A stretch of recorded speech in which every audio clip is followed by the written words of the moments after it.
полков, истребители. Это кто на первой койке, утомленный боем спит? Это спит военный летчик, сбивший пятый мистер Шмидт.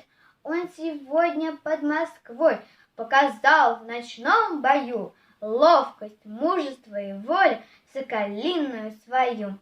Он врага достойно встретил, сбил с полуночных небес на застывший и притихший подмосковный снежный лес. Это был по счету пятый, сбивший схватки боевой. Пятый ворон, черный ворон, погоревший под Москвой. Не шумите в общежитии, пусть как дома в тишине. Русский летчик-истребитель улыбается во сне. Пусть поспит еще немного, ну хотя бы полчаса. Он проснется, выйдет в поле, поглядит на небеса, боевой приказ получит, руку техника пожмет, и шестого мистер Шмидта после пятого собьет.